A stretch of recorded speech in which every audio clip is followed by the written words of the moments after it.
what really Mensch-Force is, because it's kind of it looks very unique, different, and that's kind of a confusing, right? Different means confusing for most of us because we don't like the change. We don't understand something which is not um, part of the regular things that we are used to. I don't blame, because that's the way the world is configured, right? So Mensch, let me try to mute other people. Hold on. Can you guys mute yourself? And only when you speak, you should unmute. Okay, delete. Okay, I got it. So Mensch-Force is nothing but a consulting firm, which you all are used to one or the other way, but in a different business model. So it's a decentralized consulting firm. What's mean? What really decentralized means? Opposite of centralized, obviously. Centralized means if you, any consulting firms, you saw, whether it is business consulting or the technology consulting business you guys see around, built based on the traditional corporate structure, most of them.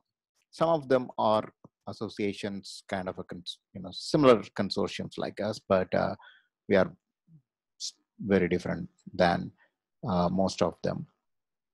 So Mensch-Force is based on a different philosophy. Company that I won't say company. It's a social entity. That's what I'm creating. I don't want Mensch-Force to be defined narrowly under a consulting firm or a company. This has to be a movement, right? I'm only a person who is putting a foundation for this movement. Those people who always felt something wrong with the traditional employment system, especially in terms of skilled workers, you always felt, I'm one of you, right? Not from now, when before 20, 24 years, when I got into the workforce, always felt why I should be doing certain things which I'm not being recognized, and anything that I'm being recognized, why I should not, I should be kind of pushed under the carpet, and why I should not be rewarded. Why my manager or my management is always telling, sorry, I can't pay you more just because you do a wonderful job. I cannot even recognize you. I will take you to a lunch or a dinner and give a good appreciation. But then when you come back, you are part of the team, corporate structure, nothing, I can't do anything more than that. So that's a frustration I went through. Obviously, most of you are. If you are always in the corporate world, you are always not been rewarded. You have been rewarded for sometimes for loyalty, but most of the time not even for that. Definitely not for what you know, right? Most of the time, you are being just seen as a commodity. They just only are packaging you and selling it to the client, right? And unfortunately, that's the respect consultants or most of the consultants get in the work environment. So these are the things which made me, over a period of 20 years, not only working for others, but over a period of time, launching my own businesses and then running the corporate structured organizations. Finally, I conclude something has to be done for this. This is only one side, but then from the client's perspective, Most of the clients are also frustrated, not able to get things done because when the IT information technology world is being commoditized, price only matters. So that means the solution providers are motivated not by putting the best their best men or women in the job. Rather, they would package with the below average. It doesn't matter, who they are. They can always dress up somebody, pick up somebody, and then dress up as an architect, as a solution architect, as a expert, a specialist, right? That's kind of a, they really play it with the title and dress up. Anybody can do anything, kind of and then they get away with it. Solution providers get away with it because it's not only the intangible, it's just an intangible word, but also in the capital market, they've been played in the capital market. More of these projects are all, kind of not, by the time the budget is over, they are monetizing it somewhere, doing something. So they don't care whether the project fails or not, right? And most of the IT projects fail anyway, right? So, we all part of it. We know very well. We don't openly admit, but then that's the reality. You take any statistics, most of the technology businesses fail, and we don't get punished for the failure. If you build a bridge, and if the bridge, you call a civil engineering company and ask them to build a bridge, and if the bridge collapses, right, while they build, right, even after 6 months, we punish them. But why we are not punishing uh, the so-called technology consulting firms? Because it's all hand in glove, it's all kind of a complicated because of this time-based model. By the time, things come to limelight, when things started failing or showing up the failure, they have already eaten the budget, and they'll be happy to escape from the legal liability. So the clients are also frustrated, and it's all okay in the world of building on monetizing the application layers, application stacks. That's been happening the last 20 years, and there is no innovation. I would never give social media the benefit of as an innovation. It's not. So after the internet or .com, there is no innovation at all. Just only eating the same food over and over and over again. So there's no punishment, and there's no kind of a big reward for innovators. Things are changing now. That's why we are relevant. Right as we speak, many technology innovations coming up. They are all getting together, adding value to each other. Artificial intelligence is getting into mainstream for the first time.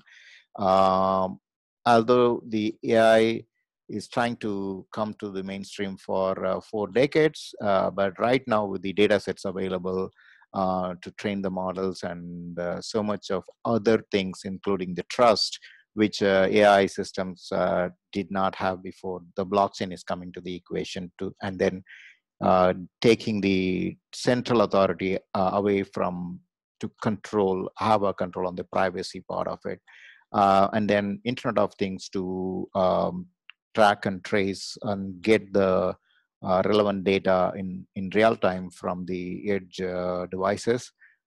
All these things are playing together, right? And definitely, innovation is going to push the world into the next phase. Forget about COVID and all. These are all temporary, setbacks, and it's a good thing because sometimes it's the calamities, man-made calamities like this, would eventually create opportunity for. It will create a level playing field. That's what Uh, I see a positiveness here, and I'm going. Taking DigiBlitz and MenschForce in much more faster way than I would have done without COVID. So because I see a great opportunity, I traveled from I missed the boat of .com, so I always remorse for it. by the time I landed in the US, dot-com was over. I was only riding the way of after dot-com math, aftermath things with a lot of hardships, people losing jobs and businesses going down, and outsourcing rescued many businesses. And I did rescue some of the small businesses. In fact, I was interviewed by Voice of America in the US in 2003, I guess, as a outsourcing for small businesses. And it was, I was also, the article in Washington Post mentioned about that interview as well. Because back then, there was a complete two things, the dot-com bubble burst and 911 kind of a back-to-back destroyed the whole economic system. It was completely melting down, right? So the companies had options. Either you outsource or completely close your business. Obviously, business would, there are sentiments against outsourcing as as any time, but companies had an option either to completely close down or send half of your workforce home and then outsource and stay. And India, especially India, rescued the Western world, and they should be thankful for that. Because I know India would have, if I was in leader of India, I would have did things very differently. Instead of being subordinate to the Western world, that would have been opportunity for India back then. India missed the boat, right? Because all the same thing. I worked for Wipro. I hated. I was leading the product innovation team when they dismantled it. I got pissed off. They said they were just simply taking the who were they just simply were interested in selling the head. That's it. So some of you would not, may not, maybe upset the way I'm putting. I don't give a damn for Narayana Murthy or anybody. They just did not do justice to Indian IT industry. You just can say initially they were the one who did these things and all, but then it's not. They failed to put India into the front seat. Always settled to be a subordinate for the West, right? It's not only India. I would not do that for any system. If you have the capability, if you can take the front seat, you just go ahead. And creating a relationship and kind of a strategic partnerships are all different. But then individuals and corporations should go forward with innovation, take it, and then go to the front line. Having said this, things expectation, right? So back then, outsourcing was a rescue from the economic slowdown or catastrophe. And 2008 was not even for your information. 2008, many people say it's a kind of a economic catastrophe. It was only created basically melting down of the capital market. Basically, the building blocks created on top of the fundamental,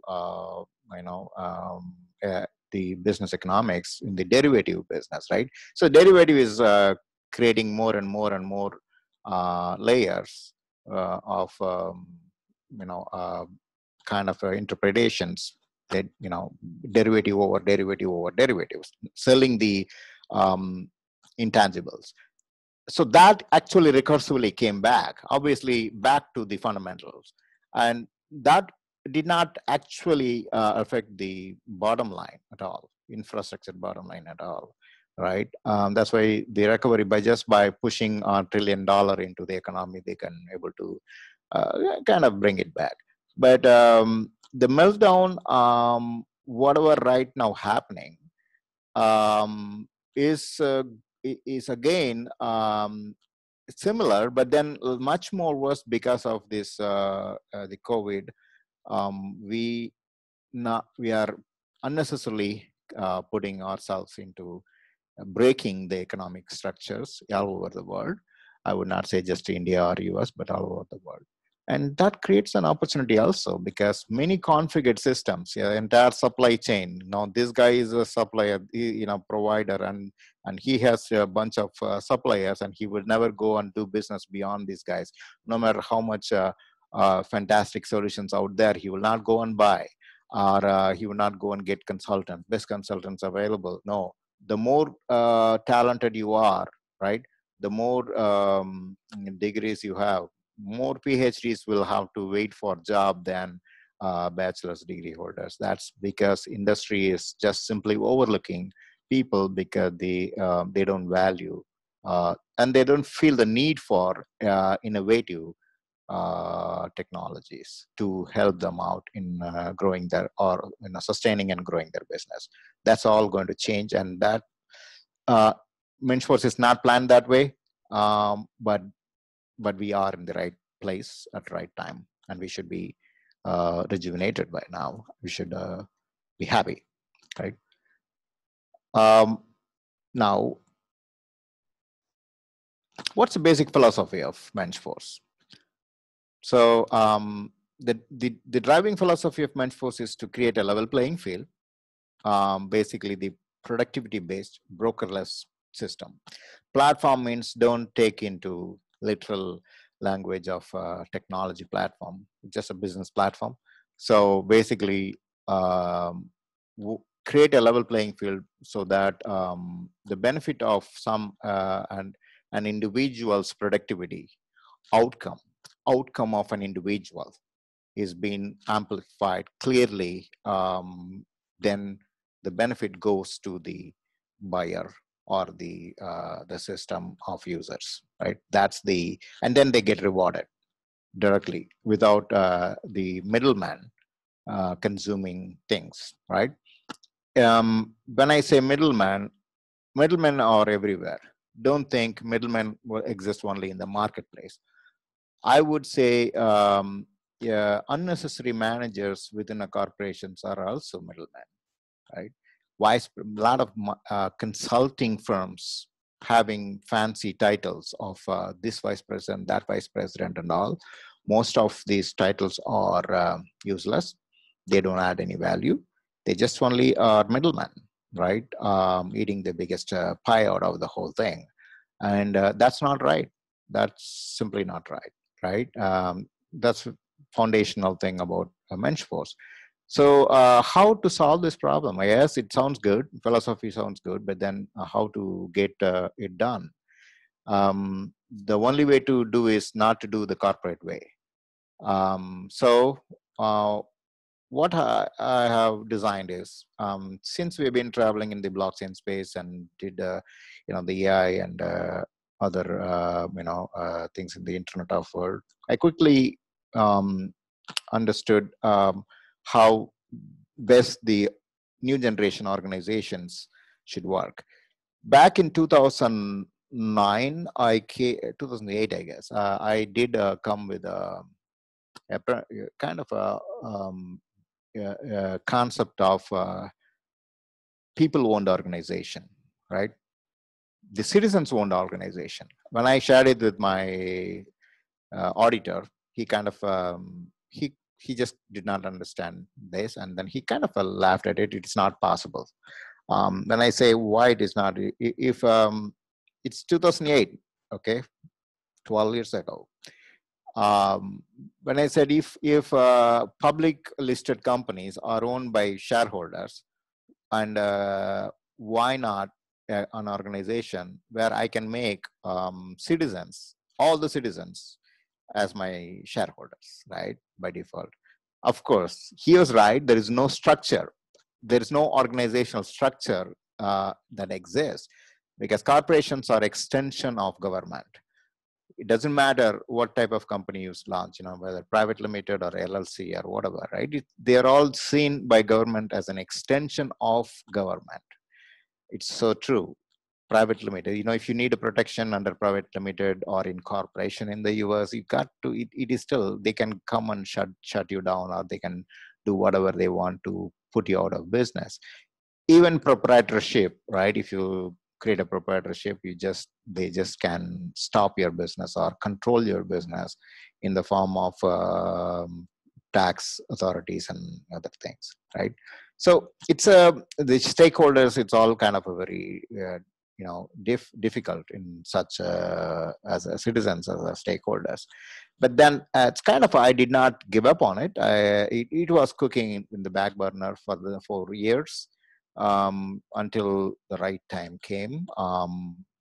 I just started putting a foundation for it a couple of years ago, and that's where the idea of MenchForce was born. And this year we are trying to give as much shape possible to it by creating the structure around it, right?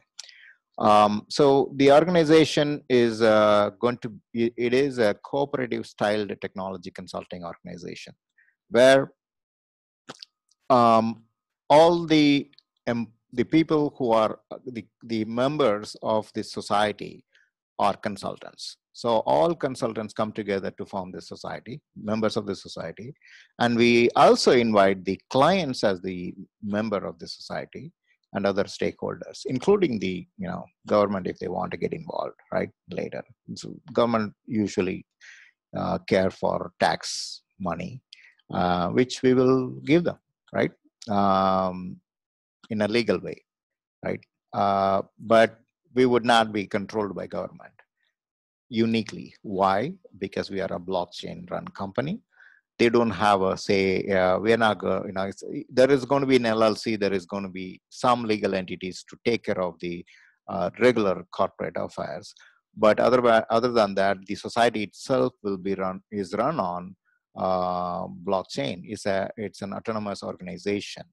You decide to make the largest society of consultants in the world by you being the participant, you being the investor. You own the piece of the organization and you run it, right? As a part of it. I'm aggregating, I'm the initial founder and the president. Whatever the title I'm carrying right now is not going to be permanent. I don't want it that way. It will not be.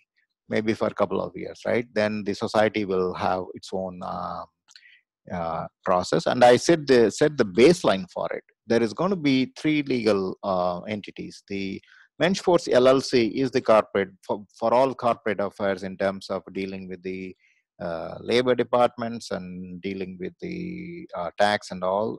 We would have MenchForce LLC in the beginning to be the organization. Even in MenchForce LLC, people who are part of the MenchForce owning the shares would be members of MenchForce Limited Liability Company. Also, some of you already got the certificates. I'm still working on others to. Pretty soon, everybody will get your certificate ownership.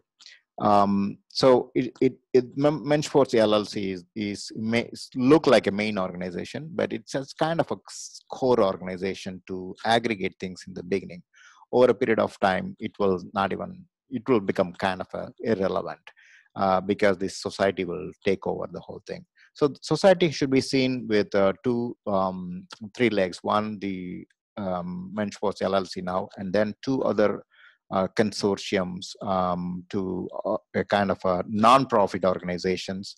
One non-profit organization to protect the interest of the shareholders, means the digital asset holders of the system. In other words, the owners of the system, MenchForce system. Investors and owners. On the other side, the traders, right? People buying and selling the consulting services.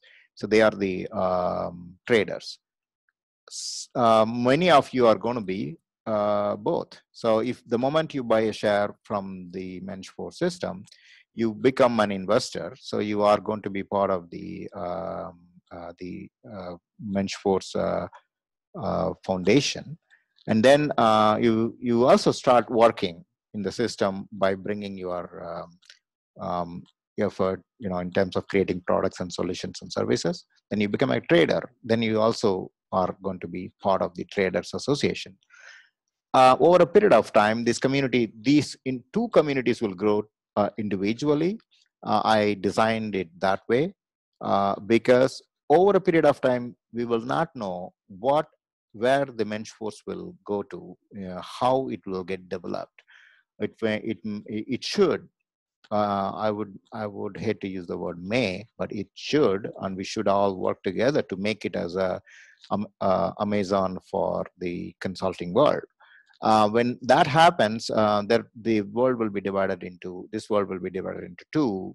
Some people will just simply passively keep investing, buying the digital asset or the shares of the company, and then the others will be consultants and keep working and earning money out of it, or managers or independent partners who make monetary benefit out of it. But both ways, they are all two different groups. Same person can be member of two societies, but two non-profit associations, but they just have a different interest, right? Now, that's where mensch force would be governed by these two organizations collectively. So we are not going to be partially allowing somebody to take over the other, right? So this is how the governance structure. So basically, it's an autonomous consortium. That means once we create a governance model, it will become it should become an algorithm driven. Those who come from blockchain background would understand it clearly. Basically, you write an algorithm as a smart contract or something, and then make a consensus algorithm running the whole system, so that not an individual, not even a bunch of individuals coming together to change the rules of the game within the mensch force. What that rule could be, for example, if we fix a trade eventually, right? Eventually we fix a trade volume or a percentage commission of between buyer and this and the consultant. Then a bunch of buyers or customers should not get together to change that algorithm, right? We should not allow. Then the consultant community, the seller community will be at loss. Trader community will be at loss. Or the over a period of time, the owners of the system, basically the shareholders or the digital asset holders of the system, should not get greedy and they try to maximize their value without taking everybody into consideration. For that, we are putting a check for them also. So collectively, both has to come together for voting to make any such change in the consensus algorithm or the configurations, right? That's how the governance structure is going to be. Okay. So mensch force members association, and then mensch force foundation. Foundation is owns the technology. Mensch force members association owns the business part of it, the trading part of it. So they both are two different group of people. Same person can be member in both, as I explained before. It is going to be voluntary and open membership. Right now, it's kind of, we are at the very beginning of putting the pieces together. So there may be, we literally understaffed, and then we don't intend to create this as a corporate organization. So many of these things has to take a shape this year. So, but the system is going to be voluntary and open membership, right? So we basically we create self-regulatory when people can enter and get out without having to have any kind of a pressure to stay and being part of it. So who are members? The buyers, basically the clients who wants to buy the consulting services from us, and the sellers, basically independent consultants, and independent companies, also consultants. I don't differentiate an individual as a consultant or a legal person as a consultant. A person and legal person, they are the same for me. They are consultants, correct?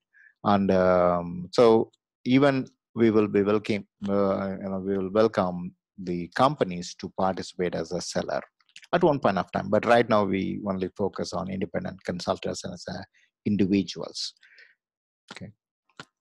So democratic control, that means you are going to be voting. So to protect the interest of the buyers and sellers, everybody will have one voting right for one coin or a digital asset that you buy from MenschForce Foundation.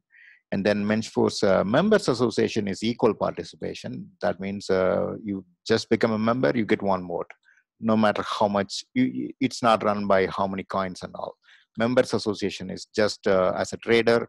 The moment you register yourself as a trader within the system, that you're a seller or a buyer, you become a member of the MenschForce Members Association. Okay. And economic participation. This is a cooperative society. That means there is and for profit. It's not non-profit. We don't intend to make it as a non-profit. Of course, I have shared this with many times with people.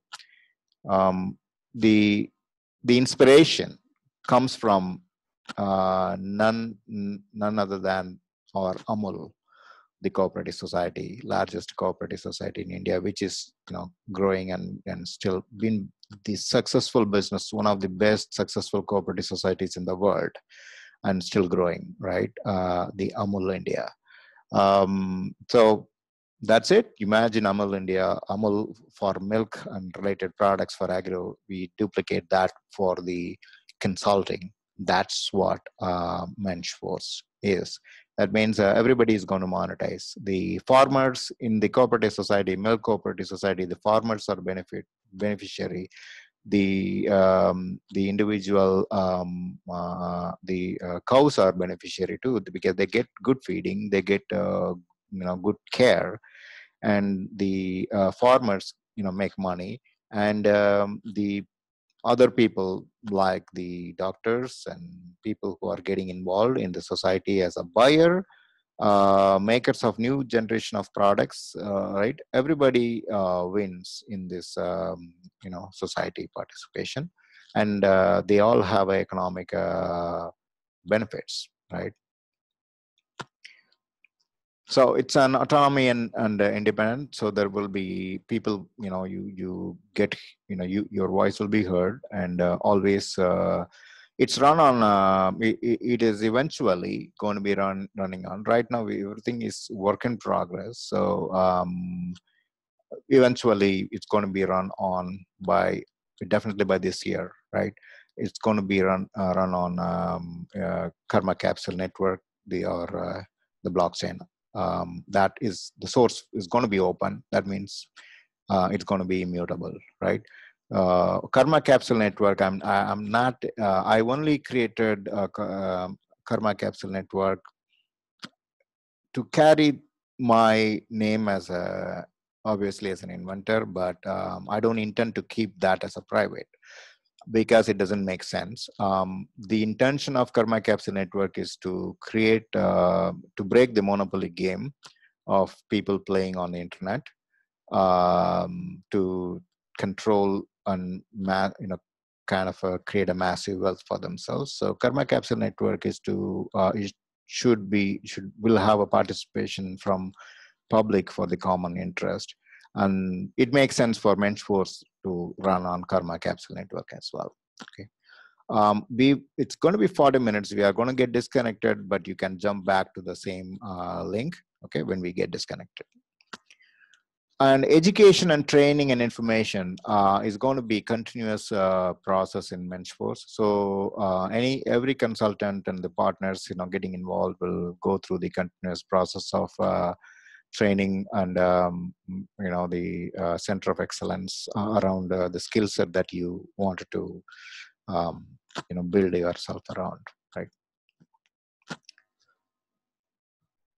Okay, now when we come back, we are going to be looking at why another consulting company, why we are going to be different than rest, what we are claiming, why that people should do business with us. That's what we are going to look at when we come back. Okay.